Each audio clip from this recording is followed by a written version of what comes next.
اعوذ باللہ من الشیطان الرجیم بسم اللہ الرحمن الرحیم وَلَقَدْ آتَيْنَا مُوسَى الْكِتَابَ وَقَفَّيْنَا مِن بَعْدِهِ بِالرُّسُلِ وَآتَيْنَا عِيسَى ابْنَ مَرْيَمَ الْبَيِّنَاتِ وَأَيَّدْنَاهُ بِرُوحِ الْقُدُسِ أَفَكُلَّمَا جَاءَكُمْ رَسُولٌ بِمَا لَا تَهْوَىٰ أَنفُسُكُمُ اسْتَكْبَرْتُمْ فَفَرِيقًا كَذَّبْتُمْ وَفَرِيقًا تَقْتُلُونَ وَقَالُوا قُلُوبُنَا غُلْفٌ بَل لَّعَنَهُمُ اللَّهُ بِكُفْرِهِمْ فَقَلِيلًا مَّا يُؤْمِنُونَ وَلَمَّا جَاءَهُمْ كِتَابٌ مِّنْ عِندِ اللَّهِ مُصَدِّقٌ لِّمَا مَعَهُمْ وَكَانُوا مِن قَبْلُ يَسْتَفْتِحُونَ عَلَى الَّذِينَ كَفَرُوا فَلَمَّا جَاءَهُم مَّا عَرَفُوا كَفَرُوا بِهِ فَلَعْنَةُ اللَّهِ عَلَى الْكَافِرِينَ۔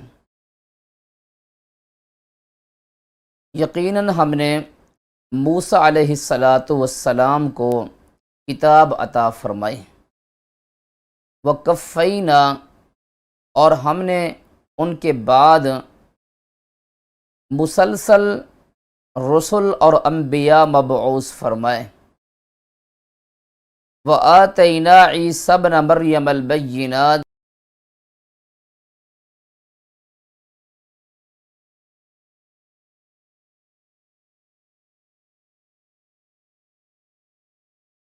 افکلما جاءکم رسول بما لا تہویٰ انفسکم استکبرتم، جب بھی تمہارے پاس رسول کوئی ایسی بات لے کر آئیں جس بات کو تمہارے نفسوں نے پسند نہیں کیا، استکبرتم، تو تم نے تکبر کیا، ففریقا کذبتم، اے بنی اسرائیل تمہارا ایک گروہ نے تکذیب کی، وفریقا تقتلون، اور تمہارے ایک فریق نے انبیاء کو قتل کیا، تمہارے ایک فریق نے انبیاء کی تکذیب کی اور تمہارے ایک فریق نے انبیاء کو قتل کیا۔ یہ کذبتم فعل اور فاعل ہے، مفعول اس مقام پر موجود نہیں۔ ففریقا کذبتم الرسل وفریقا تقتلون، وقالوا، اور بنی اسرائیل کہتے ہیں، قلوبنا غلف، قلوب یہ جمع ہے قلب کی، اور قلب دل کو کہا جاتا ہے۔ غلف کا معنی کہ ہمارے دل غلاف کے اندر بند ہیں۔ فَلَعَنَهُمُ اللَّهُ، بلکہ اللہ تبارک و تعالی نے ان پر لعنت کی ہے، بِكُفْرِهِمْ، بوجہ ان کے کفر کے، بے اس پر علت کہیں، بے اس مقام پر سبب کہیں، ان کے کفر کے سبب، ان کے کفر کی بنا پر اللہ تعالی نے ان پر لعنت کر دی ہے۔ فَقَلِيلًا مَّا يُؤْمِنُونَ، بہت کم لوگ ایمان لانے والے ہیں، بہت کم لوگ ایمان لاتے ہیں۔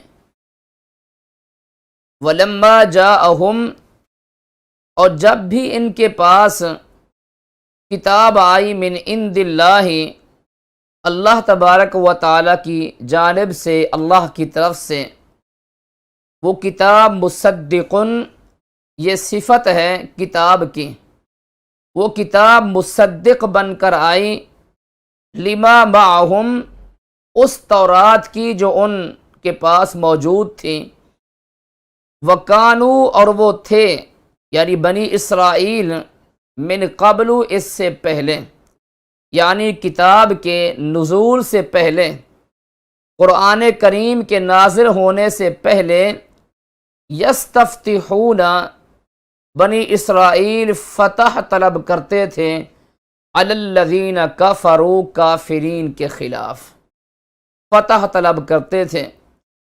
فلما جاءہم، پس جب ان کے پاس وہ کتاب آ گئی، ما عرفوا، جسے انہوں نے پہچان لیا، ما سے مراد کتاب ہے، یا ما سے مراد نبی کریم صلی اللہ علیہ وسلم ہیں، جب ان بنی اسرائیل کے پاس نبی آ گئے اور اس نبی کو انہوں نے پہچان بھی لیا، کفروا بہ، تو انہوں نے نبی کا انکار کر دیا۔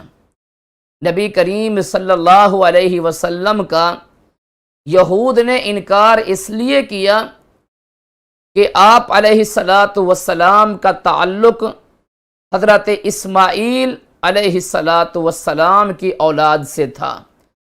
بنی اسرائیل یہ چاہتے تھے کہ آخر الزمان نبی ہمارے میں سے ہونا چاہیے، یعنی اسحاق علیہ الصلاۃ والسلام کی اولاد سے۔ تو نبی کریم صلی اللہ علیہ وسلم کے ساتھ بنی اسرائیل نے حسد کیا، ورنہ حقیقت میں وہ پہچانتے تھے کہ یہ آخری نبی ہیں اور یہ سچے رسول ہیں، اور ان کے پاس جو کتاب آئی ہے وہ بھی آسمانی کتاب ہے، وہ بھی سچی کتاب ہے۔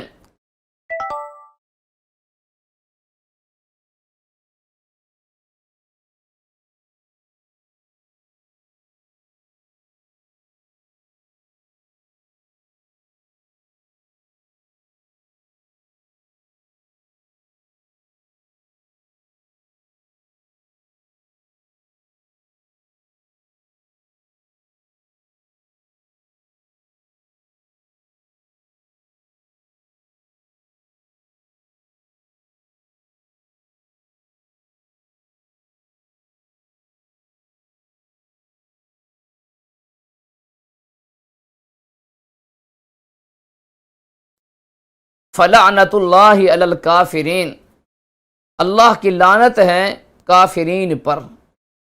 بئس ما، بہت بری چیز ہے، اشتروا بہ انفسہم، جسے انہوں نے اپنے لیے خرید لیا ہے، بہت بری شے ہے۔ وہ کیا خریدا ہے؟ ان یکفروا، کفر خریدا ہے، انکار لیا ہے، بما انزل اللہ، کس بات کا انکار کہ جو اللہ تبارک و تعالی نے اتارا ہے۔ ما انزل اللہ سے مراد قرآن کریم ہے، قرآن کریم کی آیات ہیں۔ اللہ رب کریم فرماتے ہیں کہ ان بنی اسرائیل نے ما انزل اللہ کا انکار کیا ہے، انکار کو خریدا ہے، یہ بہت بری چیز خریدی ہے، بغین، حسد کرتے ہوئے۔ ما انزل اللہ کا انکار، ما انزل اللہ کا کفر، قرآن کریم کا کفر اس لیے خریدا ہے بغین، نبی کریم صلی اللہ علیہ وسلم کے ساتھ بغاوت کرتے ہوئے، حسد کرتے ہوئے۔ ان ینزل اللہ من فضلہ، کہ اللہ تبارک و تعالی اتارتا ہے اپنا فضل، علی من یشاء، جس پر اللہ چاہتے ہیں، من عبادہ، اپنے بندوں میں سے۔ ہمارے رسول صلی اللہ علیہ وسلم پر اللہ تعالیٰ کا خاص فضل اور کرم ہوا کہ اللہ تعالیٰ نے آپ کو نبوت عطا فرمائی، آپ پر عظیم کتاب قرآن کریم کو نازل فرمایا۔ وہ حسد کی بنا پر انہوں نے نبی کا اور نبی کی تعلیمات کا انکار کیا۔ اللہ تعالیٰ فرماتے ہیں بہت بری چیز ان لوگوں نے اپنے لیے خریدی ہے۔ فباؤوا بغضب علی غضب، یہ بنی اسرائیل لوٹے ہیں غضب پر، بغضب علی غضب، غضب کے ساتھ غضب پر۔ اس کا معنی یہ ہے کہ ڈبل ناراضگی، ان لوگوں نے اللہ تبارک و تعالیٰ کی ڈبل ناراضگی لی ہے۔ وَلِلْكَافِرِينَ عَذَابٌ مُّهِينٌ، اور کافرین کے لیے رسوا کن عذاب ہے۔ کافرین کے لیے، کفار کے لیے اللہ نے عذاب مہین، مہین کہتے ہیں رسوا کرنے والا عذاب، عذاب مہین تیار کر رکھا ہے۔ وَإِذَا قِيلَ لَهُمْ آمِنُوا بِمَا أَنزَلَ اللَّهُ قَالُوا نُؤْمِنُ بِمَا أُنزِلَ عَلَيْنَا وَيَكْفُرُونَ بِمَا وَرَاءَهُ وَهُوَ الْحَقُّ مُصَدِّقًا لِمَا مَعَهُمْ قُلْ فَلِمَ تَقْتُلُونَ أَنْبِيَاءَ اللَّهِ مِنْ قَبْلِ إِن كُنْتُم مُؤْمِنِينَ۔ اللہ رب کریم فرماتے ہیں جب ان بنی اسرائیل سے کہا جاتا ہے آمنو ایمان لے آؤ، بما انزل اللہ جو اللہ نے اتارا ہے، جسے اللہ نے نازل فرمایا ہے، یعنی قرآن کریم کی آیات پر ایمان لے آؤ۔ قالو تو بنی اسرائیل کہتے ہیں نؤمن بما انزل علینا، ہمارا ایمان تو اس پر ہے جو ہماری طرف اتارا گیا ہے، یعنی تورات پر ہمارا ایمان ہے۔ وَيَكْفُرُونَ بِمَا وَرَاءَهُ، اور انکار کیا انہوں نے تورات کے علاوہ کا۔ بما وراءہ اے سواہ، یعنی قرآن کریم کے تورات کے علاوہ کا بنی اسرائیل نے انکار کر دیا۔ وَهُوَ الْحَقُّ، حالانکہ قرآن برحق کتاب ہے، سچی کتاب ہے، اور یہ قرآن مصدق بن کر آیا ہے لما معہم، جو ان کے پاس تورات کی شکل میں موجود کتاب تھی۔ قل کہہ دیجئے فَلِمَ تَقْتُلُونَ أَنْبِيَاءَ اللَّهِ، پھر کیوں تم نے قتل کیا اللہ کے انبیاء کو اس سے پہلے، ان کنتم مؤمنین، اگر تم ایمان والے ہو۔ تورات کے اندر انبیاء کا قتل کرنا یہ منع تھا۔ یہود بنی اسرائیل کا دعویٰ یہ تھا کہ ہمارا ایمان تورات پر ہے، قرآن پر ہمارا ایمان نہیں، ہمارا ایمان اس پر ہے جو اللہ نے ہماری طرف اتارا ہے۔ تو تورات کے اندر تو قتل کرنے پر شدت اور وعید موجود تھی، پھر بھی انہوں نے اللہ کے انبیاء کو قتل کیا۔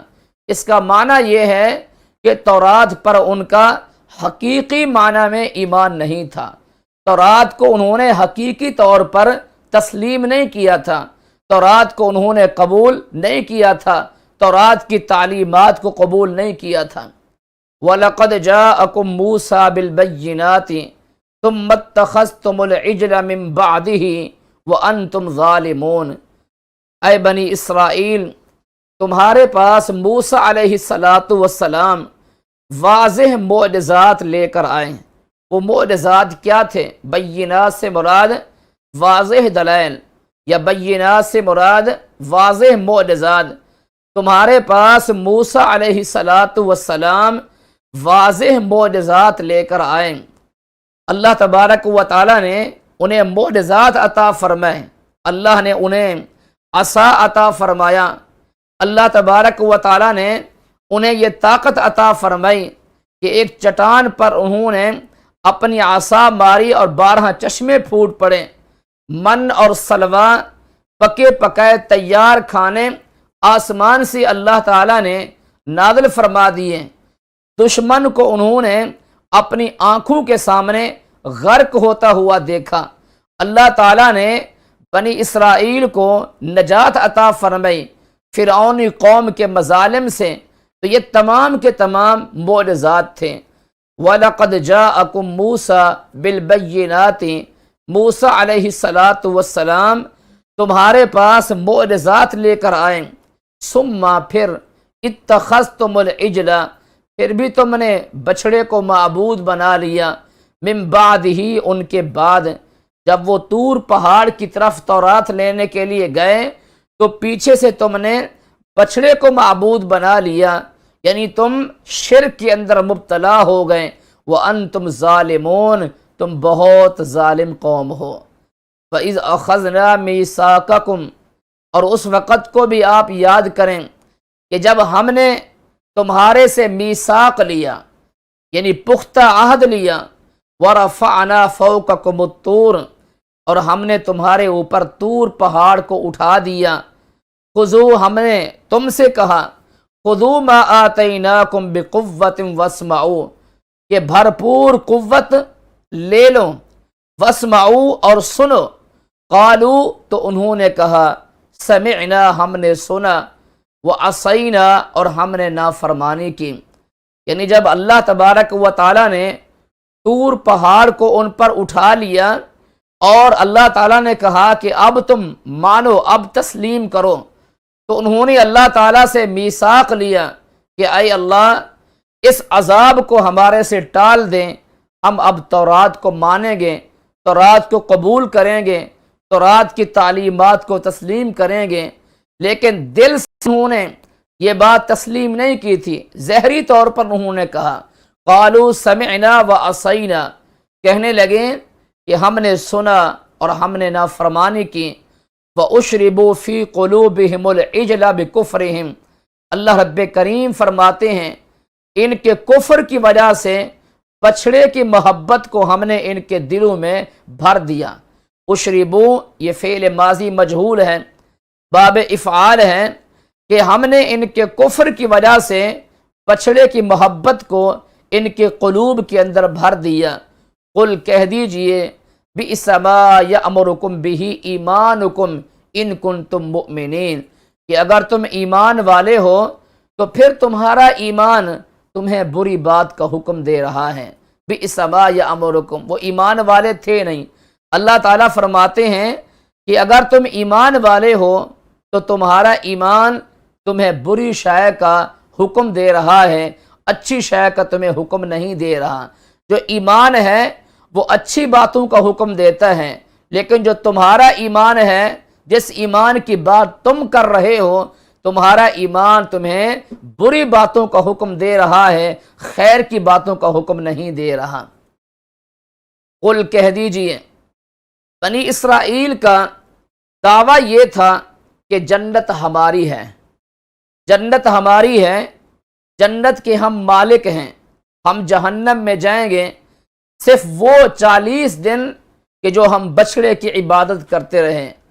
تو اللہ تبارک و تعالیٰ نے فرمایا قل، اے میرے حبیب علیہ السلام انہیں کہہ دیجئے ان اگر کانت لکم، تمہارے لیے دار آخرت خاص تمہارے لیے ہیں، عند اللہ اللہ کے ہاں، خالصتاً خاص طور پر من دون الناس لوگوں کے علاوہ، فتمنوا الموت، تو پھر تمہیں موت کی تمنا کرنی چاہیے، ان کنتم صادقین، اگر تم اپنے دعوے میں سچے ہو۔ یعنی بنی اسرائیل بزدل قوم تھی، بنی اسرائیل موت سے ڈرتی تھی۔ مشرکین کا عقیدہ یہ تھا کہ جنت نہیں ہے اور جہنم بھی نہیں ہے، احوال آخرت کا بالکل کوئی تصور نہیں ہے۔ انسان جب دنیا سے چلا جاتا ہے تو بس وہ فنا ہو گیا، نہ اس کے بعد اس کی کوئی جزا ہے، نہ اس کی کوئی سزا والا عمل ہے۔ لیکن جو بنی اسرائیل تھے وہ جنت کو تسلیم کرتے تھے اور جہنم کو مانتے تھے، لیکن ان کا دعویٰ یہ تھا کہ جنت ہماری ہے، اس لیے کہ ہم انبیاء کے بیٹے ہیں، اس لیے کہ ہم یعقوب علیہ السلام کی اولاد ہیں، اسحاق علیہ السلام کی اولاد ہیں، انبیاء کرام ہم میں سے تھے، بادشاہیاں اللہ نے ہمیں عطا فرمائیں، انعامات کی بارشیں اللہ نے ہم پر کر دی ہیں، لہٰذا جنت کے مالک بھی ہم ہیں۔ تو اللہ تبارک و تعالیٰ نے فرمایا قل، اے میرے حبیب علیہ السلام ان سے کہہ دیجئے ان کانت لکم الدار الآخرہ، دار آخرت یعنی آخرت کا گھر، آخرت کے گھر سے مراد جنت ہے، کہ اگر جنت تمہارے لیے خالصتاً مخصوص ہے، تمہارے لیے جنت ہے، من دون الناس لوگوں کے علاوہ یعنی لوگوں کے لیے نہیں، فتمنوا الموت، تو پھر تمہیں تو موت کی تمنا کرنی چاہیے، موت کی خواہش کرنی چاہیے، تاکہ تمہارے اوپر موت آئے اور تم جلد سے جلد جنت کی طرف چلے جاؤ۔ مگر اللہ رب کریم فرماتے ہیں ان کا حال یہ ہے لن یتمنوہ ابدا بما قدمت ایدیہم، یہ بنی اسرائیل موت کی خواہش کبھی بھی نہیں کریں گے، بما قدمت اس لیے کہ ان کے ہاتھوں نے جو آگے بھیجا ہے، کیا بھیجا ہے ان کے ہاتھوں نے؟ گناہ بھیجے ہیں، ان کے ہاتھوں نے آگے اپنی آخرت کے لیے کیا بھیجا ہے؟ شرک بھیجا ہے۔ ان کے ہاتھوں نے اپنے آگے کے لیے کیا بھیجا ہے؟ بدعات بھیجی ہیں، جو انہوں نے دین کے اندر بگاڑ اور فساد پیدا کیا ہے، ان کے ہاتھوں نے اسے بھیجا ہے، لہذا یہ کبھی بھی موت کی خواہش نہیں کریں گے۔ واللہ علیم بالظالمین، اور اللہ تبارک و تعالی ظالمین کو خوب جانتے ہیں۔ پھر اللہ تعالیٰ فرماتے ہیں وَلَتَجِدَنَّهُمْ أَحْرَصَ النَّاسِ عَلَى حَيَاةٍ وَمِنَ الَّذِينَ أَشْرَكُوا يَوَدُّ أَحَدُهُمْ لَوْ يُعَمَّرُ أَلْفَ سَنَةٍ وَمَا هُوَ بِمُزَحْزِحِهِ مِنَ الْعَذَابِ أَنْ يُعَمَّرَ وَاللَّهُ بَصِيرٌ بِمَا يَعْمَلُونَ۔ اے نبی صلی اللہ علیہ وسلم، آپ انہیں لوگوں میں سے سب سے زیادہ زندگی پر حریص پائیں گے۔ علی حیاتن، حیات سے مراد زندہ رہنا، زندہ رہنے پر آپ انہیں سب سے زیادہ حریص پائیں گے۔ وَمِنَ الَّذِينَ أَشْرَكُوا، اور مشرکین سے بھی زیادہ حریص پائیں گے۔ یعنی مشرکین، حالانکہ مشرکین کو چاہیے تھا کہ وہ لمبی زندگی کی خواہش وہ کرتے ہیں، لیکن مشرکین لمبی زندگی کی خواہش نہیں کر رہے، بلکہ ان سے بھی زیادہ بنی اسرائیل موت کی خواہش کرتے ہیں۔ یود احدہم، ان کا حال تو یہ ہے کہ ان میں سے ہر ایک یہ چاہتا ہے لو یعمر الف سنہ، کہ اسے 1000 سال کی زندگی مل جائے۔ وما هو بمزحزحہ، اللہ رب کریم فرماتے ہیں کہ اگر انہیں 1000 سال کی لمبی عمر مل بھی جائیں تو یہ لمبی عمر انہیں عذاب سے نہیں بچا سکے گی۔ واللہ بصیر بما یعملون، اور اللہ تبارک و تعالی ان کے عمل کو خوب دیکھ رہے ہیں۔ آگے والی جو آیات ہیں، ان آیات میں بنی اسرائیل کا ایک بد نظریہ تھا، بنی اسرائیل کا ایک بد عقیدہ تھا کہ وہ تمام ملائکہ میں سے، ملائکہ کی بہت ساری اقسام ہیں، ملائکہ فرشتوں کی بہت ساری اقسام ہیں، ان ملائکہ میں سے ان ملائکہ کے جو سردار ہیں انہیں حضرت جبریل امین کہا جاتا ہے علیہ السلام۔ یہ جبریل امین تمام انبیاء کے پاس آتے رہے وحی لے کر، اللہ کا پیغام لے کر۔ تو بنی اسرائیل کی لڑائی تھی، بنی اسرائیل کی عداوت تھی اور دشمنی تھی حضرت جبریل علیہ السلام کے ساتھ۔ تو اللہ رب کریم نے فرمایا کہ تمام فرشتے میری مخلوق ہیں، میکائیل بھی، اسرافیل بھی، اور اسی طرح جبرائیل بھی۔ اللہ رب کریم فرماتے ہیں کہ جو ان کا دشمن ہے وہ کافر ہیں، تو اللہ تبارک و تعالی ایسے کافرین کا اللہ بھی ایسے کافرین کے ساتھ اعلان عداوت کرتے ہیں۔ قل من کانا، کہہ دیجئے، من کانا عدوا لجبریل، کہ جو شخص جبریل کا دشمن ہے، فإنہ نزلہ، اللہ تبارک و تعالی نے اسے اتارا ہے قرآن کو، علی قلبک، آپ کے دل پر، بإذن اللہ، اللہ تبارک و تعالی کے امر سے، مصدقاً، یہ قرآن مصدق بن کے آیا ہے، لما بین یدیہ، اس سے پہلے جتنی بھی کتابیں تھیں تمام کتابوں کے لیے ہمارا قرآن مصدق بن کے آیا۔ وہدن، اور یہ قرآن ہدایت کا ذریعہ ہے، وبشریٰ، اور یہ قرآن خوشخبریاں سناتا ہے، للمؤمنین، ایمان والوں کو۔ من کان عدوا للہ، جو شخص اللہ کا دشمن ہے، وملائکتہ، اور اس کے ملائکہ کا دشمن ہے، ورسلہ، اور اس کے انبیاء کا دشمن ہے، وجبریل ومیکال، جبرائیل اور میکائیل کا دشمن ہے، فإن اللہ عدو للکافرین، اللہ تبارک و تعالی ان کافرین کا دشمن ہے۔ نبی کریم صلی اللہ علیہ وسلم جب مدینہ تشریف لے گئے تو سب سے پہلے جو آپ صلی اللہ علیہ وسلم کے پاس بنی اسرائیل سے ایک شخص آپ کے پاس حاضر ہوا جسے عبداللہ بن سلام کہا جاتا ہے، انہیں صحابیت کا شرف بھی حاصل ہے۔ عبداللہ بن سلام نبی کے پاس تشریف لائے اور نبی علیہ الصلاۃ والسلام سے کہا کہ میں آپ سے 3 سوالات کرتا ہوں، اگر آپ نے ان 3 سوالات کے جوابات دے دیے تو میں تسلیم کر لوں گا کہ آپ واقعی اللہ کے سچے رسول ہیں اور سچے نبی ہیں، اور مجھے یقین ہے اس بات کا کہ میرے ان سوالات کے جوابات صرف نبی ہی دے سکتا ہے، رسول ہی دے سکتا ہے، اور کوئی نہیں دے سکتا۔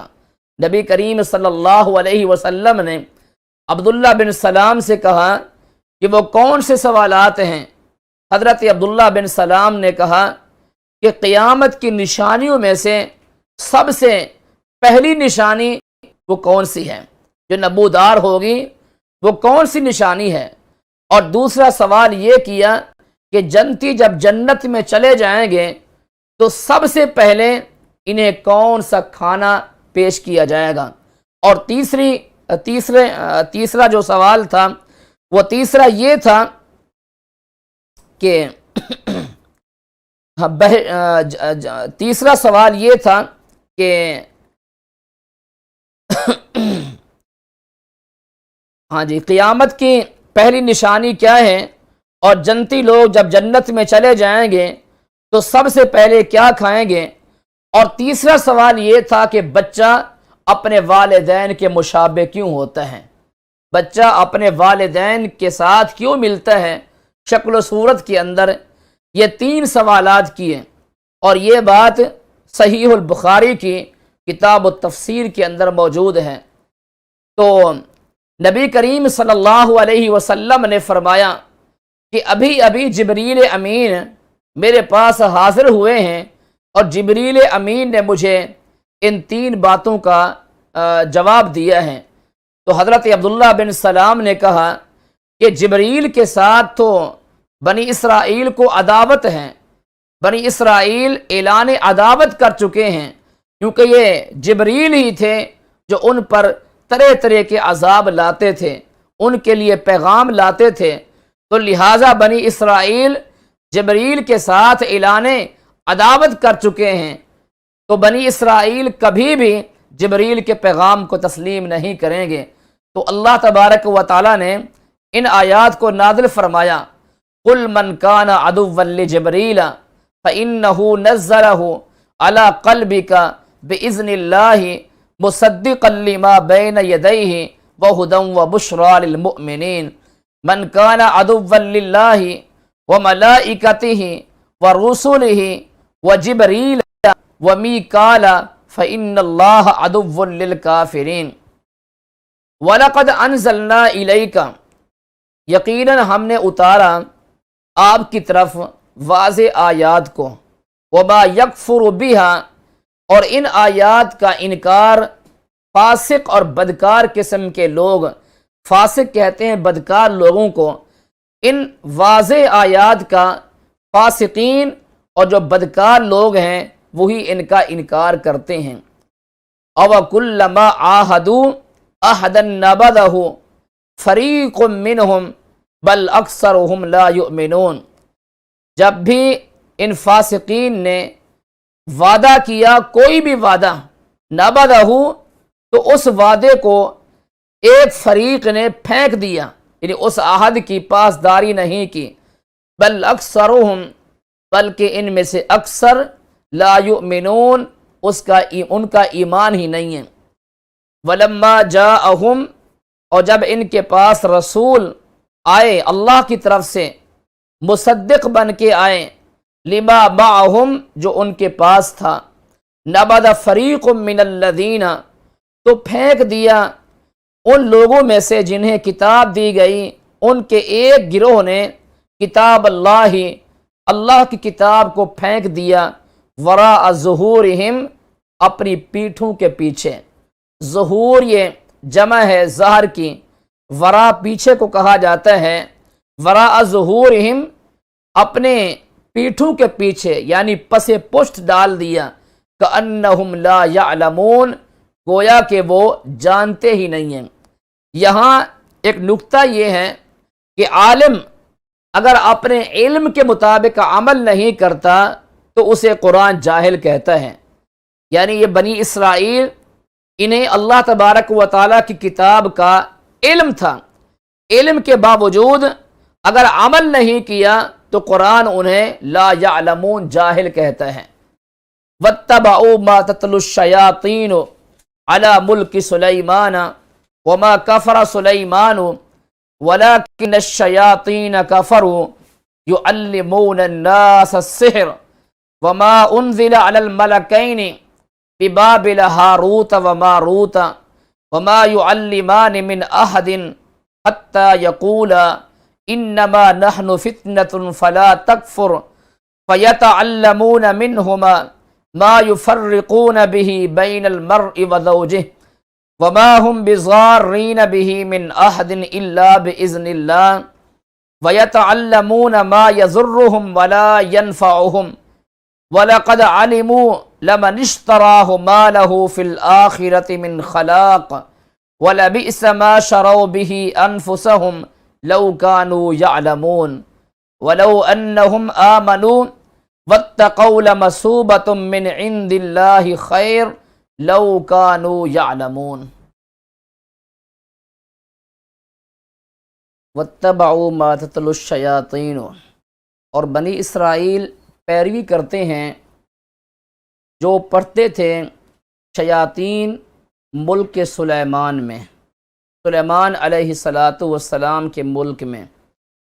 وما کفر سلیمان، اور نہیں کفر کیا سلیمان علیہ السلام نے، ولکن الشیاطین، لیکن شیاطین نے کفر کیا، یعلمون الناس السحر، وہ لوگوں کو سکھاتے ہیں جادو، وما انزل، اور جو اتارا گیا ملکین پر بابل شہر میں، ملکین سے مراد ہاروت اور ماروت ہے۔ حضرت سلیمان علیہ السلام اللہ کے نبی اور اللہ کے رسول تھے۔ اللہ تعالیٰ نے انہیں بہت سارے معجزات عطا فرمائے۔ اللہ نے سرکس جنات کو ان کے تابع کر دیا، ہواؤں کو اللہ تعالیٰ نے ان کے تابع کر دیا، اور جنات بھی ان کے تابع تھے۔ بنی اسرائیل جہاں ان کے اندر دوسری بیماریاں تھیں، وہاں اخلاقی بیماریاں بھی موجود تھیں۔ اخلاقی انحطاط کا وہ شکار ہو گئے بنی اسرائیل، اور وہ جادو کی طرف، منتر کی طرف، تعویذ کی طرف وہ چلے گئے تھے۔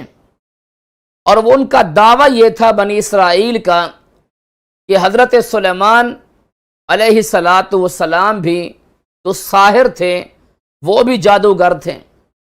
اگر تمہیں ہماری بات کے اوپر یقین نہیں آتا تو حضرت سلیمان علیہ السلام کے دفتر کو دیکھ لیجئے، ان کے دفتر کے اندر جادو کی کتابیں وہاں موجود ہیں۔ اصل حقیقت یہ تھی کہ حضرت سلیمان علیہ السلام نے بنی اسرائیل کی جتنی بھی کتابیں تھیں جو جادو کے اوپر، سحر کے اوپر مشتمل تھیں، حضرت سلیمان علیہ السلام نے انہیں سحر سے منع بھی کیا، اور ان تمام کتابوں کو چھین کر دفتر کے اندر رکھ دیا تاکہ یہ پھر سحر کی طرف نہ آئیں، جادو کی طرف نہ آئیں۔ تو اللہ تبارک و تعالیٰ نے فرمایا کہ سلیمان علیہ السلام تو ہمارے رسول تھے، ہمارے نبی تھے، اور یہ کفریہ جو کام ہے یہ ان سے ممکن نہیں ہو سکتا۔ جو سحر والا عمل ہے یہ کفریہ عمل ہے، جادو سیکھنا اور جادو سکھانا یہ کفری عمل ہے۔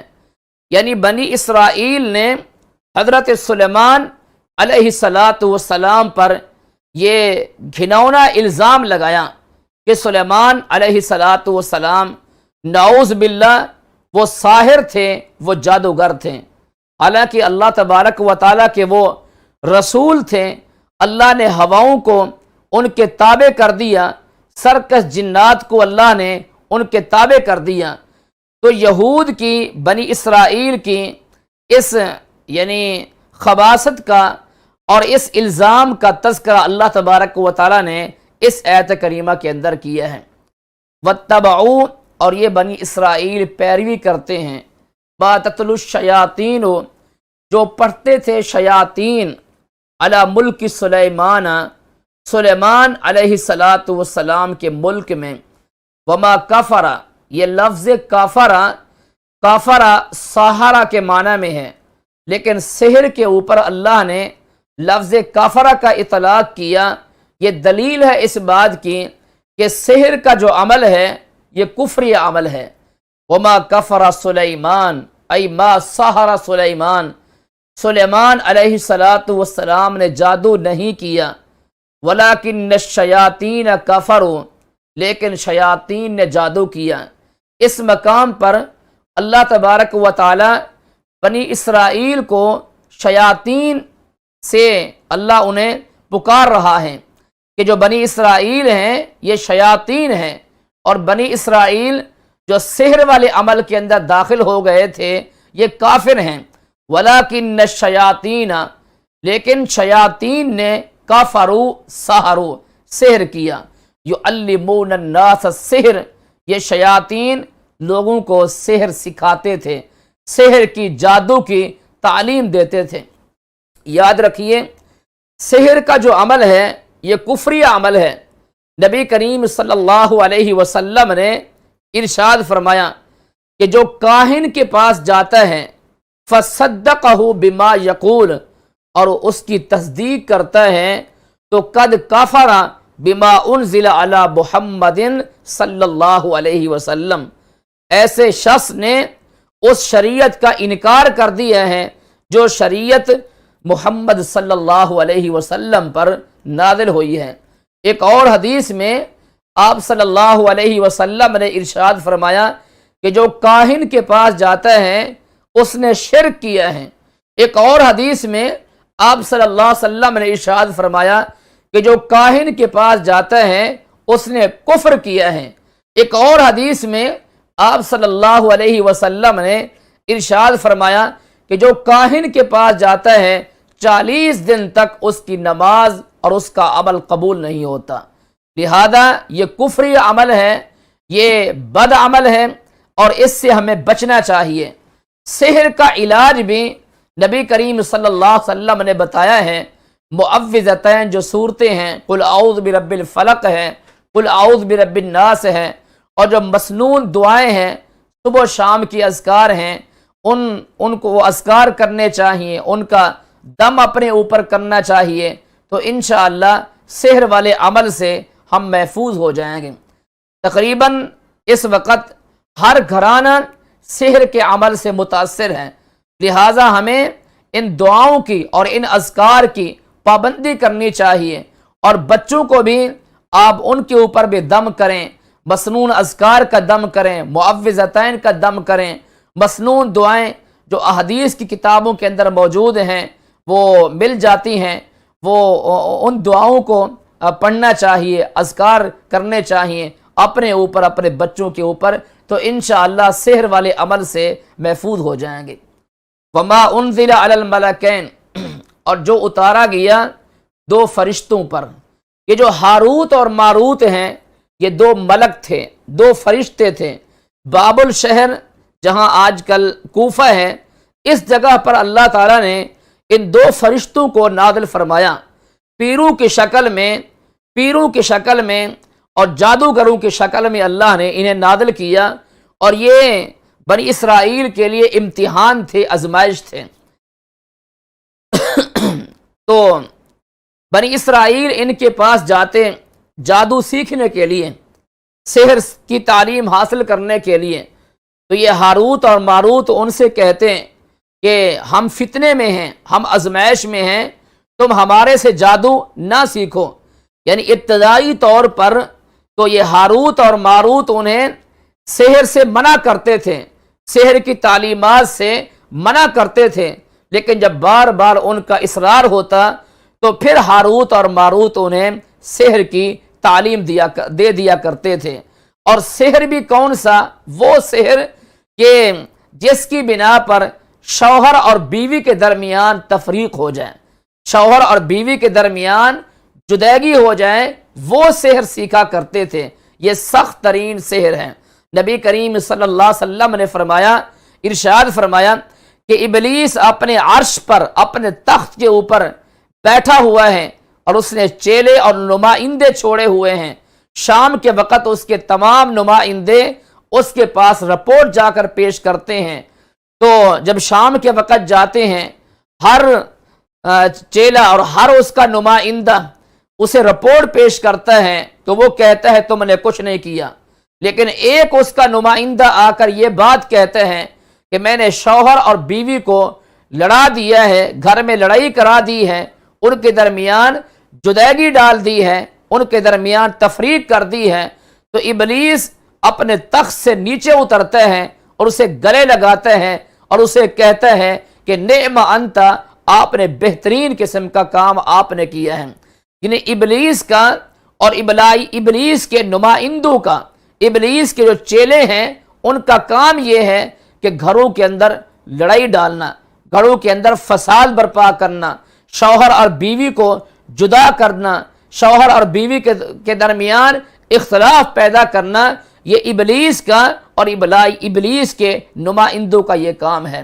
تو جو بنی اسرائیل تھے وہ یہ سحر سیکھا کرتے تھے، یہ جادو کہ جس کے ذریعے سے شوہر اور بیوی کو جدا کر سکیں، شوہر اور بیوی کو الگ الگ کر سکیں۔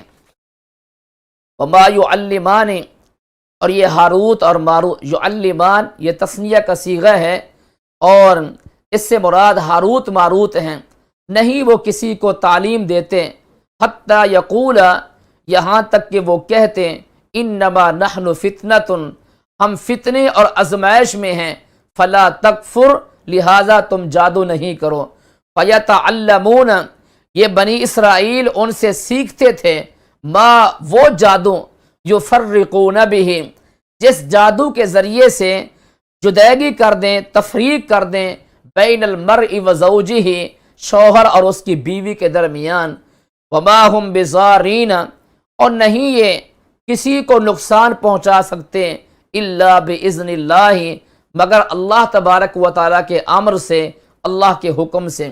ویتعلمون، اور یہ سیکھتے ہیں، ما یضرہم، وہ جادو جو انہیں نقصان پہنچاتا ہے، ولا ینفعہم، اور ان کے لیے فائدے مند نہیں ہے۔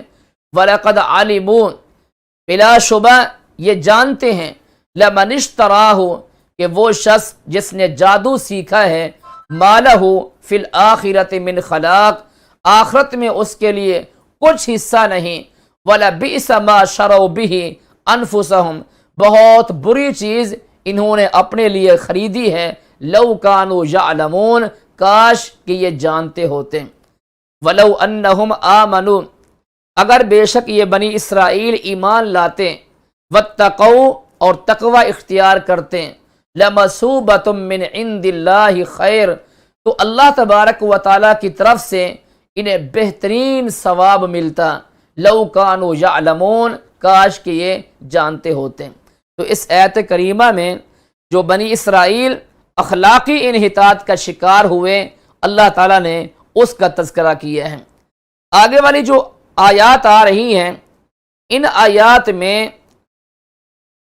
بنی اسرائیل کی، یہود کی ایک اور سازش تھی، اللہ تعالیٰ نے ان کی اس سازش کو بے نقاب کیا۔ وہ سازش یہ تھی کہ بنی اسرائیل نبی کریم صلی اللہ علیہ وسلم کے پاس آ کر بیٹھتے، یہودی جو مدینہ کے اندر موجود تھے وہ نبی علیہ الصلوۃ والسلام کے پاس آ کر بیٹھتے، آپ کی مجلس کے اندر آپ صلی اللہ علیہ وسلم سے کوئی بات پوچھتے اور آپ اس کا جواب دے دیا کرتے تھے۔ اگر وہ بات انہیں سمجھ میں نہ آتی تو وہ پھر آپ سے کہتے راعنا، مگر وہ راعنا کو ٹیڑھا کرتے، یعنی راعنا کی بجائے وہ راعینا کہتے ہیں۔ راعنا کا عربی کے اندر معنی ہوتا ہے کہ ہمارا بھی آپ لحاظ رکھیں، لیکن راعینا کا معنی ہوتا ہے اے ہمارے چرواہے، بکریوں کے چرواہے۔ تو وہ راعینا نہیں کہتے بلکہ وہ راعینا کہا کرتے تھے، یعنی عین کو وہ ذرا کھینچتے تھے تاکہ یا کی آواز بھی پیدا ہو جائے، وہ راعینا کہتے، یعنی نبی کریم صلی اللہ علیہ وسلم کی وہ توہین کیا کرتے تھے۔ تو اللہ تبارک و تعالیٰ نے صحابہ کرام کو منع فرما دیا کہ آج کے بعد نبی کریم صلی اللہ علیہ وسلم کے لیے تم راعینا کا لفظ استعمال ہی نہیں کرو، بلکہ تمہارے لیے جو لفظ ہے وہ انظرنا ہے۔ آج کے بعد اگر نبی کو اپنی طرف متوجہ کرنا بھی ہے تو راعینا نہ کہا جائے بلکہ انظرنا کہا جائے۔ تو یہ بات اللہ تعالیٰ نے اس مقام پر بیان فرمائی ہے۔ اس میں بھی بنی اسرائیل کی سازش تھی، بنی اسرائیل کی جو بری صفت تھی، قبیح صفت، اس آیت کریمہ میں اللہ رب کریم نے اسے بیان کیا ہے۔ یا ایھا الذین آمنوا، اے ایمان والے، اے صحابہ کرام کی جماعت، لا تقولوا راعینا، تم راعینا نہ کہو بلکہ قولو، تم کہو۔ قولو یہ امر کا صیغہ ہے، انظرنا، تم انظرنا کہو، واسمعوا اور سنو، وللکافرین اور کافرین کے لیے عذاب علیم، دردناک قسم کا عذاب ہے۔ ما یود الذین کفروا، نہیں چاہتے کافرین، اہل کتاب کے کافرین، اور نہ ہی مشرکین نہیں پسند کرتے ان ینزل علیکم کہ تمہارے اوپر کوئی کسی قسم کی خیر نازل ہو من ربکم، رب کی طرف سے۔ واللہ یختص برحمتہ من یشاء، اللہ تبارک و تعالی اپنی رحمت کے ساتھ خاص کرتے ہیں جسے چاہتے ہیں۔ واللہ ذو الفضل العظیم، اللہ تبارک و تعالی کی ذات عظیم فضل والی ذات ہے۔ ما ننسخ من آیت او ننسها نأتی بخیر منها او مثلها الم تعلم ان اللہ علی کل شیء قدیر، الم تعلم ان اللہ له ملک السماوات والارض وما لکم من دون اللہ من ولی ولا نصیر۔ ان آیات میں اللہ تبارک و تعالی نے نسخ کا تذکرہ کیا ہے، نسخ کا ذکر کیا ہے۔ نسخ یعنی نون سین اور خا، نون سین خے۔ نسخ کا معنی کیا ہوتا ہے کہ منسوخ کر دینا، ختم کر دینا، یعنی قرآن کریم کے اندر ایک حکم پہلے نازل ہوا، اللہ تعالیٰ نے اس حکم کو منسوخ کر دیا، اسے ختم کر دیا، اور پھر اس کی جگہ پر دوسرا حکم نازل کر دیا تو اسے ناسخ کہتے ہیں۔ یعنی جو پہلا حکم ہے، پہلی آیت کریمہ ہے، اسے منسوخ کہا جاتا ہے، اور جو دوسری آیت کریمہ ہے اسے ناسخ کہا جاتا ہے۔ یعنی پہلا جو حکم ہے وہ اس دور کے اعتبار سے تھا، پھر دوسرا جو حکم ہے وہ بھی اس دور کے اعتبار سے ہوتا ہے، تو اسے نسخ کہتے ہیں۔ مثلا جیسا کہ ابتدائی طور پر آپ نے پڑھا ہوگا یا سنا ہوگا کہ ابتدائی طور پر یہ فرض تھا ہر اس شخص پر کہ جس کے پاس موت کے اسباب حاضر ہوں کہ وہ وصیت کرے، اپنے والدین کے حق میں، اپنی اولاد کے حق میں، اپنی بیوی کے حق میں، اور یہ وصیت کرنا فرض تھا۔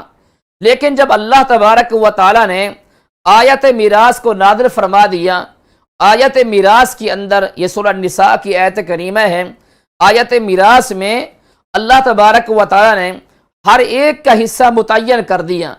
بیوی کا حصہ متعین ہے، شوہر کا حصہ متعین ہے، اولاد کا حصہ متعین ہے، بیٹے اور بیٹیوں کے حصے متعین ہیں، والدین کے حصے اللہ نے متعین فرما دیے، اصحاب الفرائض کے حصے اللہ نے متعین فرما دیے۔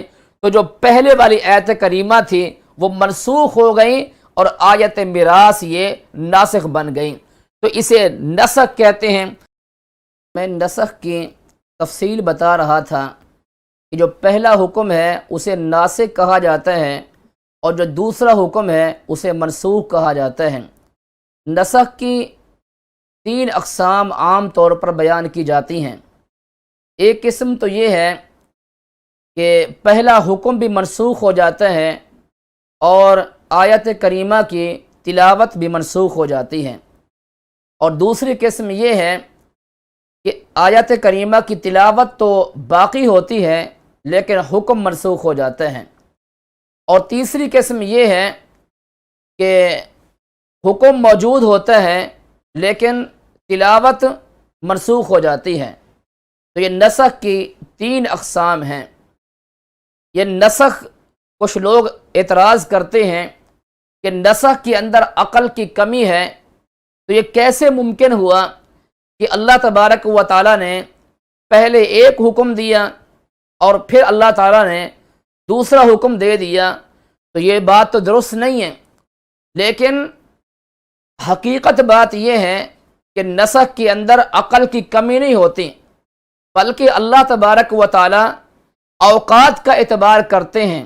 اللہ تبارک و تعالیٰ مواقع کا، مختلف مواقع کا اللہ تعالیٰ اعتبار کرتے ہیں۔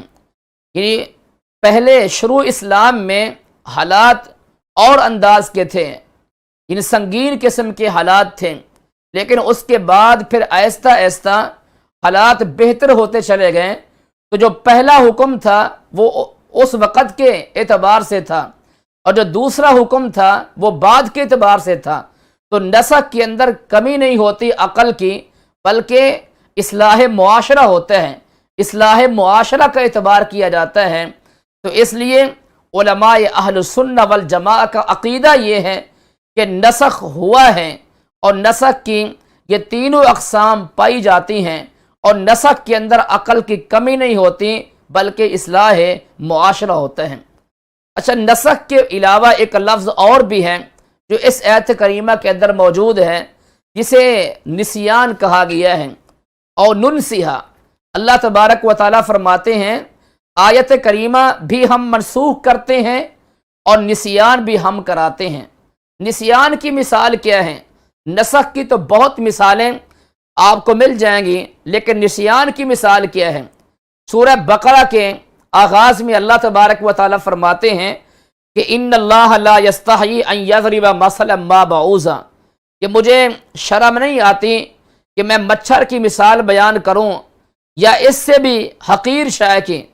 تو اس آیت کریمہ سے پتہ چلتا ہے کہ قرآن کریم کے اندر مچھر کی مثال موجود تھی، لیکن اس کا تذکرہ ہمیں قرآن کے اندر نہیں ملتا۔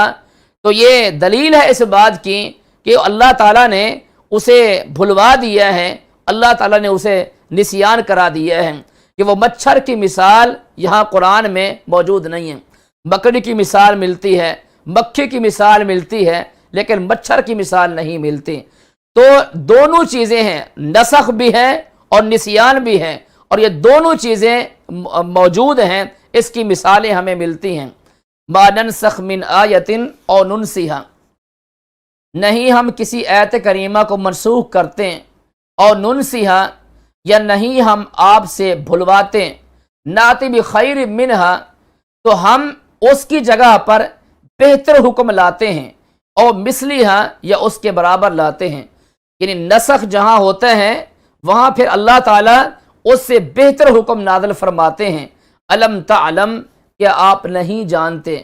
اسے یہ جو حمزہ ہے اسے استفہام برائے انکار کہا جاتا ہے، کیا آپ نہیں جانتے، یعنی آپ جانتے ہیں ان اللہ علی کل شیء قدیر، بے شک اللہ تعالیٰ ہر چیز پر قادر ہے۔ الم تعلم، کہ آپ نہیں جانتے، یعنی آپ جانتے ہیں ان اللہ ملک السماوات والارض، کہ اللہ کے لیے ہے آسمان اور زمین کی بادشاہی۔ وما لکم من دون اللہ من ولی ولا نصیر، اللہ کے علاوہ تمہارا کوئی ولی نہیں اور نہ ہی تمہارا کوئی نصیر ہے، مددگار ہے۔ ام تریدون ان تسألوا رسولکم، کیا تم ارادہ کرتے ہو، کیا تم چاہتے ہو، ان تسألوا رسولکم، کہ تم اپنے رسول سے سوال کرو، کما سئل موسیٰ من قبل، جس طرح کے سوالات کیے گئے موسیٰ علیہ السلام سے من قبل، اس سے پہلے۔ اصل میں قرآن کریم کے ایک اور مقام پر اللہ تبارک و تعالیٰ نے صحابہ کرام کو بیکار قسم کے سوالات سے منع کیا تھا۔ یا ایھا الذین آمنوا لا تسألوا عن اشیاء ان تبد لکم تسؤکم، کہ اگر ان سوالات کے جوابات تمہارے سامنے ظاہر کر دیے جائیں گے تو تمہیں برا محسوس ہوگا۔ نبی کریم صلی اللہ علیہ وسلم نے ارشاد فرمایا کہ یا ایھا الناس علیکم الحج، اے لوگو تمہارے اوپر حج ہے۔ تو ایک شخص نے کہا افی کل عام حج، کیا ہر سال حج ہے؟ آپ صلی اللہ علیہ وسلم نے ارشاد فرمایا لو قلت نعم، کہ اگر میں کہہ دوں کہ ہاں ہر سال حج ہے تو تمہارے اوپر ہر سال حج کرنا فرض ہو جائے گا، اور تمہارے پاس استطاعت نہیں ہوگی، تم ہر سال حج بیت اللہ نہیں کر سکو گے۔ لہذا آپ صلی اللہ علیہ وسلم نے فرمایا کہ جو میں کہوں اس کو سنو اور اس کی اطاعت کرو، مزید آگے سوالات نہ کیے جائیں۔ ایک شخص نے کہا کہ میرا باپ کون ہے؟ نبی کریم صلی اللہ علیہ وسلم نے بتا دیا کہ تمہارا باپ فلاں ہے۔ تو وہ بیٹا اپنی ماں کے پاس چلا گیا اور اپنی ماں سے کہا کہ میں نے نبی سے پوچھا ہے تو نبی کریم صلی اللہ علیہ وسلم نے بتا دیا ہے کہ میرا باپ کون ہے، اور واقعی ہی جو میرا باپ ہے اس کا نام لیا ہے رسول اکرم صلی اللہ علیہ وسلم نے۔ تو والدہ نے کہا کہ آپ کو یہ سوال نہیں کرنا چاہیے تھا، کیونکہ زمانہ جاہلیت کے اندر اس چیز کی کوئی تمیز نہیں تھی۔ تو اگر نبی علیہ السلام آپ کے باپ کے علاوہ کسی اور کا نام لیتے تو قیامت تک کے لیے میرے لیے رسوائی کی بات ہوتی۔ تو اللہ تعالیٰ نے قرآن میں منع کر دیا کہ بیکار قسم کے، حقیر قسم کے معمولی سوالات سے اجتناب ہے وہ کرنا چاہیے۔ تو اس آیت کریمہ میں بھی یہی بات ہے کہ اے صحابہ کرام کی جماعت، کیا تم چاہتے ہو کہ تم اپنے رسول سے سوالات کرو جس طرح کے موسیٰ علیہ السلام سے سوالات کیے گئے تھے اس سے پہلے؟ وَمَن يَتَبَدَّلِ الْكُفْرَ بِالْإِيمَانِ، اور جو شخص کفر کو تبدیل کرتا ہے ایمان کے بدلے میں، قد ضل سواء السبیل، وہ سیدھے راستے سے گمراہ ہو چکا ہے۔ وَدَّ كَثِيرٌ مِّنْ أَهْلِ الْكِتَابِ، چاہتے ہیں بہت سارے اہل کتاب، لو یردونکم، کہ وہ تمہیں رد کر دیں، من بعد ایمانکم، تمہارے ایمان لانے کے بعد، کفارا، تمہیں کافر بنا دیں۔ یعنی اہل کتاب چاہتے تھے کہ صحابہ کرام پھر سے کفر کی طرف آ جائیں، حسدا من عند انفسہم، یہ حسد تھا ان کے دلوں میں، حسد کی جو آگ ہے وہ نکالتے تھے، حسد کی جو بھڑاس ہے وہ نکالتے تھے۔ من بعد ما تبین لہم الحق، اللہ تعالیٰ نے ان کے سامنے حق کو واضح کر دیا، پھر بھی وہ صحابہ کرام کو دعوت دیتے تھے کہ کفر کی طرف واپس آ جائیں، مرتد ہو جائیں۔ فاعفو، اے صحابہ کرام کی جماعت، معاف کرتے رہو، وصفحو، درگزر کرتے رہو، حتی یاتی اللہ بامرہ، یہاں تک کہ اللہ تبارک و تعالی اپنا امر لائیں گے۔ ان اللہ، بے شک اللہ تبارک و تعالی، علی کل شیء قدیر، ہر چیز پر قادر ہیں۔ وَأَقِیمُوا الصَّلَاةَ، اور نماز قائم کیجئے، وَآتُوا الزَّکاۃَ، اور زکوٰۃ کی ادائیگی کیجئے، وَمَا تُقَدِّمُوا لِأَنفُسِکُم مِّن خَیْرٍ، اور جو بھی خیر کا کام تم اپنے لیے آگے بھیجتے ہو، تَجِدُوهُ عِندَ اللَّهِ، تو اللہ کے ہاں اس خیر کو پاؤ گے۔ یعنی انسان خیر کا کام، بھلائی کا کام، اچھا کام دنیا میں جو بھی کرتا ہے تو اس کا بدلہ اللہ تبارک و تعالیٰ کے ہاں بہتر ملے گا۔ ان اللہ بما تعملون بصیر، بے شک اللہ تبارک و تعالیٰ تمہارے عمل کو دیکھ رہے ہیں۔ وقالو، اور یہ بنی اسرائیل کہتے ہیں، لن يدخل الجنت، کہ جنت میں نہیں جائے گا، الا من کان ہودا او نصارا، ہاں وہ جائے گا جو یہودی ہے، او نصارا، یا عیسائی ہے۔ دونوں کی باتوں کو اللہ تعالیٰ نے اس مقام پہ جمع کر دیا یعنی یہود کی بات یہ تھی، یہود کا دعویٰ یہ تھا کہ جنت میں وہ جائے گا جو یہودی ہے، اور نصارہ کا دعویٰ یہ تھا کہ جنت میں وہ جائے گا جو نصرانی ہے، جو عیسائی ہے۔ اللہ رب کریم فرماتے ہیں تلک امانیہم، یہ ان کی خواہشات ہیں۔ قل کہہ دیجئے ہاتو برہانکم، دلیل لو ان کنتم صادقین، اگر تم سچے ہو۔ یہ جو اتنا تم نے بڑا دعویٰ کیا کہ یہودی کہتے ہیں جنت ہماری ہے، عیسائی کہتے ہیں جنت ہماری ہے، کیا تمہارے پاس کوئی دلیل بھی موجود ہے؟ بلا، ہاں، من اسلم، جنت تو اس کی ہے جس نے اپنا چہرہ اللہ کے آگے مطیع کر دیا، وہو محسن، اور وہ نیک ہے، فلہ اجرہ، تو اس شخص کے لیے اجر ہے عند ربہ، رب کے ہاں، ولا خوف علیہم، نہ ان پر کوئی کسی قسم کا خوف ہوگا، ولا ہم یحزنون، اور نہ کسی قسم کا غم ہوگا۔ یعنی جنت اس شخص کے لیے ہے جس نے اپنا چہرہ، اپنے آپ کو اللہ کے آگے جھکا دیا ہے، اللہ کا مطیع کر دیا ہے، جنت اس شخص کے لیے ہے۔ وقالت الیہود، یہودی کہتے ہیں لیست النصارى علی شیء، کہ عیسائی کسی سچے دین پر نہیں۔ وقالت النصارى، اور عیسائی کہتے ہیں لیست الیہود علی شیء، کہ یہودی کسی سچے دین پر نہیں۔ وہم یتلون الکتاب، یعنی یہودیوں کی اور نصارہ کی آپس میں یہ لڑائی ہے، یعنی یہودی عیسائی کو کچھ نہیں سمجھتا، اور جو عیسائی ہے وہ یہودی کو کچھ نہیں سمجھتا۔ وہم یتلون الکتاب، حالانکہ یہ کتاب پڑھتے ہیں۔ کذالک قال الذین، اسی طرح کہا ان لوگوں نے جو نہیں جانتے، مثل قولہم، ان کی بات بھی اسی طرح۔ لا یعلمون سے مراد مشرکین مکہ ہیں، یعنی جو مشرکین تھے وہ بھی یہی کہتے تھے کہ ہم ملت ابراہیمی کا دعویٰ کرتے ہیں، لہذا سچے دین پر ہم ہیں، حضرت ابراہیم علیہ السلام کے ہم پیروکار ہیں۔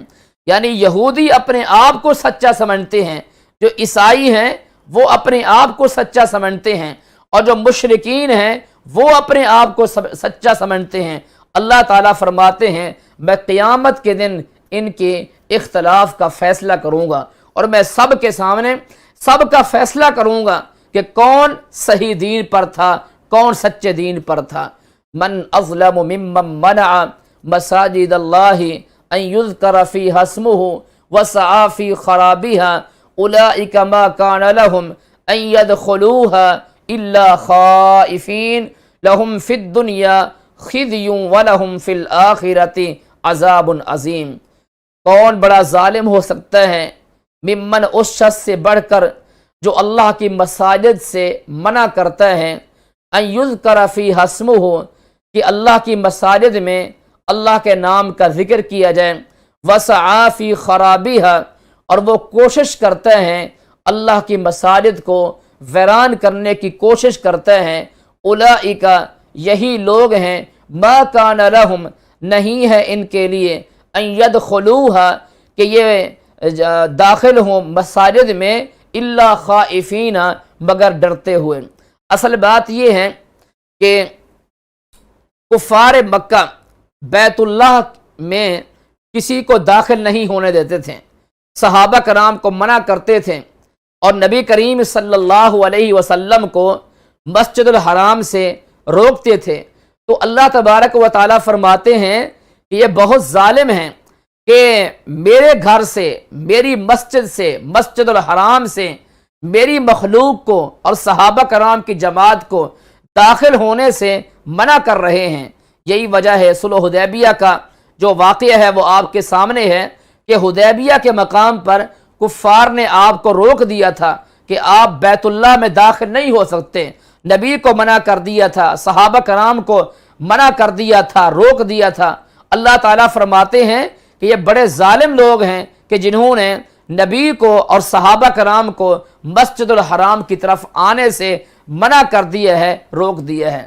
لیکن اللہ تعالیٰ بشارت سنا رہے ہیں، خوشخبری سنا رہے ہیں کہ ایک وقت آنے والا ہے کہ یہ مکہ فتح ہو جائے گا، اور مسجد الحرام کا جو قبضہ ہے اللہ آپ کو عطا فرمائے گا اور ان کو یہاں سے نکال دیا جائے گا۔ ان کا حال یہ ہوگا کہ مکہ میں مسجد الحرام میں یہ داخل ہوں گے ڈرتے ہوئے، خائفین، یہ خوف کھائیں گے، لہم فی الدنیا خزی، ان کے لیے دنیا میں رسوائی ہے، ولہم فی الآخرۃ عذاب عظیم، اور ان کے لیے آخرت میں بہت بڑا عذاب ہے۔ اس آیت کریمہ میں اللہ تبارک و تعالیٰ نے مساجد کے آداب بیان فرمائے ہیں۔ جو مسجدیں ہیں یہ جنت کے باغیچے ہیں۔ نبی کریم صلی اللہ علیہ وسلم نے ارشاد فرمایا کہ جب تم جنت کے باغیچوں کے قریب سے گزرو تو پھل کھا لیا کرو۔ صحابہ کرام نے کہا یا رسول اللہ صلی اللہ علیہ وسلم جنت کے باغیچے سے کیا مراد ہے؟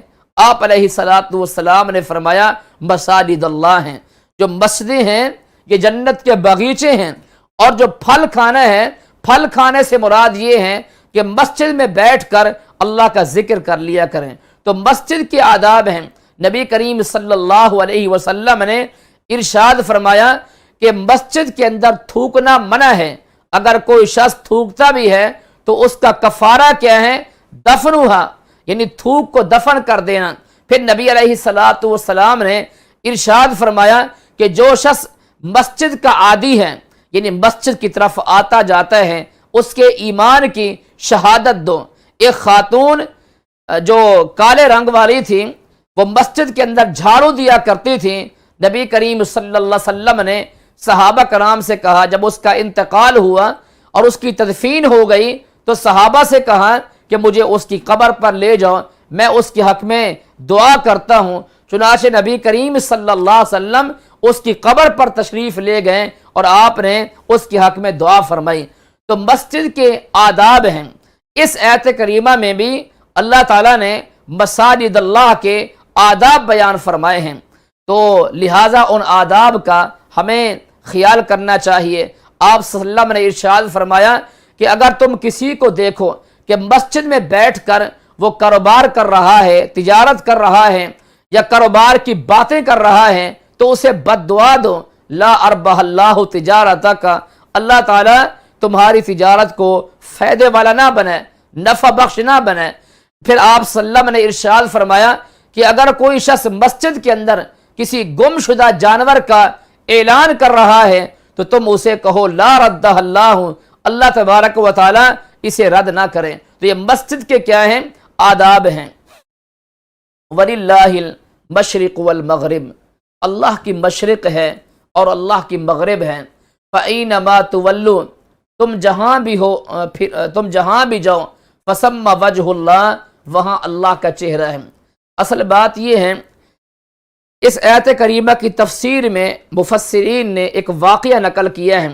نبی کریم صلی اللہ علیہ وسلم اور صحابہ کرام سفر کے اندر تھے، قبلے کا پتہ نہ چل سکا، تو صحابہ، رات کا اندھیرا تھا، صحابہ کرام نے نمازیں پڑھی اور نشانات لگا دیے۔ جب صبح ہوئی تو دیکھا کہ ان کی نمازیں غیر قبلہ کی طرف تھیں، تو ان کے ذہن میں خیال پیدا ہوا کہ ہماری یہ نمازیں قبول ہوئی ہیں یا ہماری نمازیں قبول نہیں ہوئیں۔ تو اللہ تبارک و تعالی نے اس آیت کریمہ کو نازل فرما دیا کہ اللہ کی مشرق ہے اور اللہ کی مغرب ہے، یعنی مشرق بھی اللہ کی ہے، مغرب بھی اللہ کی ہے، مشرق کا مالک بھی اللہ ہے، مغرب کا مالک بھی اللہ ہے، لہٰذا تم جدھر بھی منہ کر کے نماز پڑھو وہاں اللہ کا چہرہ ہے، تمہاری نمازیں قبول ہو جائیں گی۔ لیکن یہ آیت کریمہ منسوخ ہو چکی ہے دوسری آیت کریمہ سے۔ اس آیت کریمہ میں اللہ فرماتے ہیں وَلِكُلٍّ وِجْهَةٌ هُوَ مُوَلِّيهَا، فرمایا کہ تم جہاں کہیں بھی ہو وہ فَوَلِّ وَجْهَكَ شَطْرَ الْمَسْجِدِ الْحَرَامِ، تمہیں مسجد الحرام کی طرف چہرہ کرنا چاہیے۔ تو وہ جو آیت کریمہ ہے وہ ناسخ ہے اور یہ آیت کریمہ منسوخ ہو چکی ہے۔ لیکن اگر کوئی شخص معذور ہے جسے قبلے کا پتہ نہیں چل سکا، حالت سفر کے اندر ہے، تو وہ نماز پڑھ لے، اللہ تبارک و تعالی اس کی نماز انشاءاللہ قبول فرمائیں گے۔ وَقَالُوا اتَّخَذَ اللَّهُ، اور یہ کہتے ہیں اللہ تبارک و تعالی کی اولاد ہے، سبحانہ، اللہ تعالیٰ کی ذات پاک ہے اولاد سے، نہ اللہ کی اولاد ہے، نہ اللہ کی بیوی ہے، نہ اللہ کے بچے ہیں، نہ اللہ کے والدین ہیں۔ قل هو اللہ احد اللہ الصمد لم یلد ولم یولد ولم یکن لہ کفوا احد۔ یہودیوں کا حال یہ تھا بنی اسرائیل کا کہ انہوں نے یعنی یہود نے حضرت عزیر علیہ السلام کو اللہ کا بیٹا مان لیا۔ عیسائیوں کا حال یہ تھا کہ انہوں نے حضرت عیسیٰ علیہ السلام کو ابن اللہ کہہ دیا، یعنی عزیر علیہ السلام کو یہود نے ابن اللہ کہا اور عیسائیوں نے عیسیٰ علیہ السلام کو ابن اللہ کہا۔ جو مشرکین تھے ان کا حال یہ تھا کہ وہ ملائکہ کو اللہ کی بنات کہا کرتے تھے کہ یہ اللہ کی بیٹیاں ہیں۔ اللہ تبارک و تعالیٰ نے فرمایا کہ نہ میرا بیٹا ہے اور نہ میری بیٹیاں ہیں، سبحانہ میں پاک ذات ہوں، بل لہ ما فی السماوات والارض، بلکہ جو کچھ آسمان میں ہے جو کچھ زمین میں ہے میں اس کا مالک ہوں۔ کل لہ قانتون، تمام کائنات ساری کائنات میرے آگے قانت ہے، مطیع ہے، میری فرما بردار ہے۔ بدیع السماوات والارض، اللہ تبارک و تعالیٰ کی ذات بدیع ذات ہے، یعنی اللہ تعالیٰ نے آسمان بنایا اور زمین بنائی، زمین کو اللہ نے بچھا دیا، آسمان کو اللہ نے چھت بنا دیا، لیکن یہاں اللہ نے لفظ بدیع استعمال کیے ہیں۔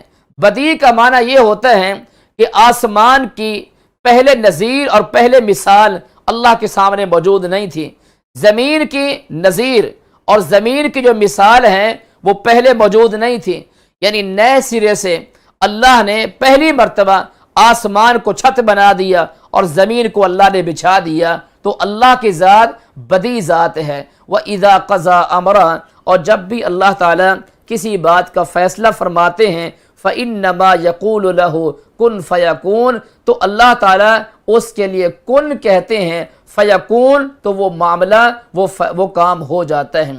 وقال الذین، اور کہتے ہیں وہ لوگ، لا یعلمون، جو علم نہیں رکھتے، لولا یکلمنا اللہ، اللہ تبارک و تعالی ہمارے سے کلام کیوں نہیں کرتا، او تاتینا آیا، یا اللہ تبارک و تعالی ہمارے پاس آیت نشانی کیوں نہیں لاتا۔ کذالک قال الذین، اسی طرح کہا تھا ان لوگوں نے، من قبلہم، جو ان سے پہلے گزرے تھے، مثل قولہم، ان کی باتیں بھی اسی طرح کی باتیں تھیں، یعنی مشرکین کا مطالبہ بھی یہی تھا کہ اللہ تبارک و تعالی ہمارے سے کلام کریں، یا ہماری چاہت کے مطابق معجزات ہونے چاہیے۔ معجزات تو تھے، نبی کریم صلی اللہ علیہ وسلم کے پاس معجزات تھے، لیکن وہ معجزات جنہیں وہ چاہتے تھے وہ معجزات نہیں تھے۔ تو یہی مطالبات بنی اسرائیل کے تھے۔ اللہ رب کریم فرماتے ہیں تشابہت قلوبہم، ان کے دل مل چکے ہیں، قد بینا الآیات، ہم اپنی آیات بیان کر چکے ہیں، لقوم یوقنون، یقین رکھنے والی قوم کے لیے۔ انا ارسلناک بالحق بشیرا ونذیرا ولا تسأل عن اصحاب الجحیم، اے نبی صلی اللہ علیہ وسلم، ہم نے آپ کو حق کے ساتھ بھیجا ہے، مبعوث فرمایا ہے، آپ خوشخبریاں سنانے والے ہیں، ونذیرا، اور آپ ڈرانے والے ہیں، ولا تسأل، اور آپ سے نہیں پوچھا جائے گا، ان اصحاب الجحیم، جہنم والوں کے متعلق آپ سے نہیں پوچھا جائے گا۔ ولن ترضى عنك اليهود ولا النصارى حتى تتبع ملتهم، آپ سے کبھی بھی یہودی عیسائی راضی نہیں ہوں گے یہاں تک کہ آپ ان کے ملت کی اور ان کے طریقے کی آپ پیروی کریں۔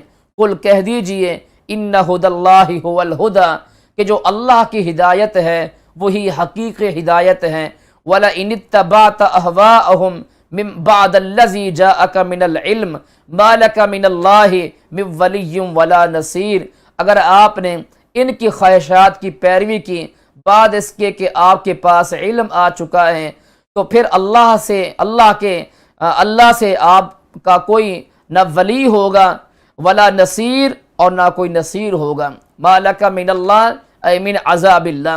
الذین آتیناہم الکتاب، وہ لوگ جنہیں ہم نے کتاب دی ہے، یتلونہ حق تلاوتہ، وہ کتاب سے مراد قرآن کریم ہے، قرآن کریم کی تلاوت کرتے ہیں جس طرح کی تلاوت کرنے کا حق ہے، اولئک یؤمنون بہ، ان کا اس قرآن پر ایمان ہے، ومن یکفر بہ، اور جو شخص قرآن کا انکار کرتا ہے، فاولئک هم الخاسرون، تو حقیقت میں یہ خسارہ پانے والے ہیں، نقصان اٹھانے والے ہیں۔ قرآن کریم کی تلاوت کے یعنی آداب ہیں، تلاوت قرآن کے آداب ہیں کہ آپ قرآن کریم کی تلاوت کریں، اعوذ باللہ من الشیطان الرجیم پڑھیں، جیسا کہ میں نے کل بتایا تھا، اذا قرأت القرآن فاستعذ باللہ من الشیطان الرجیم، اور باوضو ہو کر قرآن کریم کی تلاوت کرنی چاہیے، باوضو ہو کر، اور تعوذ یعنی اللہ تبارک و تعالی سے پناہ مانگ کر شیطان رجیم سے، پھر قرآن کریم کی تلاوت کریں۔ اور تلاوت قرآن پھر آپ کیسے کریں؟ مکمل قواعد کے ساتھ اور درست ادائیگی کے ساتھ قرآن کریم کی تلاوت کی جائے اور عرب لہجے میں قرآن کریم پڑھا جائے۔ نبی علیہ الصلاۃ والسلام نے ارشاد فرمایا، اقرؤوا بلحون العرب، کہ تمہیں چاہیے کہ قرآن کو عرب کے لہجے میں قرآن کریم کو پڑھا کرو۔ تو لہٰذا وقف کا اعتبار کریں اور مخارج کا اعتبار کریں اور درست ادائیگی کے ساتھ آپ قرآن کریم کی تلاوت کریں۔ یہ تلاوت قرآن کے آداب ہیں۔ بقیہ جو حصہ ہے انشاءاللہ وہ کل سے شروع کریں گے۔ اقول قولی ھذا استغفر اللہ لی ولکم ولسائر المسلمین۔